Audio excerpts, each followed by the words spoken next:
Here is a magazine, The Equator Line. Your reading sensibilities will mark this difference. Your experiences are going to tell you that this is the magazine that you really need to read. And here I am going to introduce you to Mr. Bhaskar Roy, the editor-in-chief of the magazine. Well, by 2010, Indian media was completely swept away by the big tides of technological innovations. The new innovations in communications technology made the mainstream media, particularly print, completely irrelevant. News was on your phone screen, news was on your laptop screen, news was everywhere. So there was no need to read the newspaper anymore, or the news content of the newspaper was lacking. By the time you picked up the morning newspaper, you already knew everything about that what happened the previous day. So there was a need to redefine print, to reinvent yourself. So the Equator Line was an experiment, though on a small scale. We didn't have a very big budget, we didn't have the resources, but we had this idea.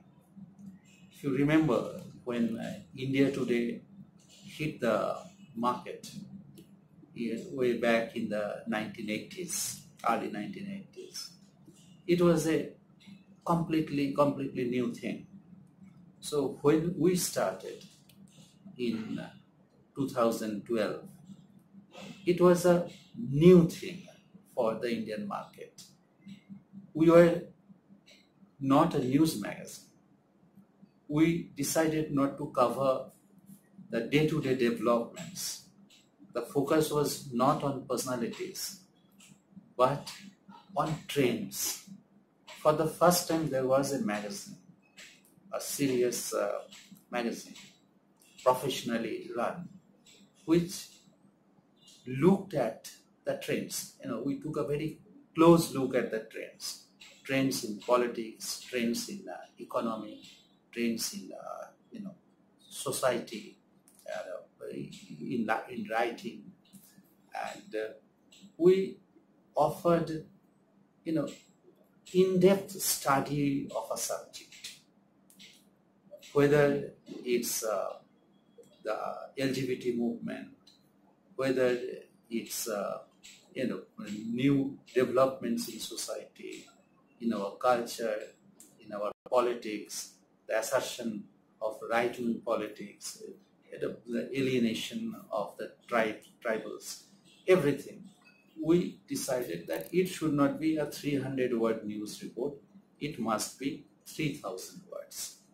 So in this issue, we have an essay. Actually, it's a kind of field reporting. Someone reporting from the tribal heartland of South Odisha, graphically capturing the alienation of the tribes, in the wake of the big miners coming in, the mining activity being intensified, and the government agencies siding with the big miners, not with the tribals. So it's a tragedy of a massive scale. So we decided to look at such developments, not a massacre somewhere, a killing, a personality, an election victory, not that. So the response has been good.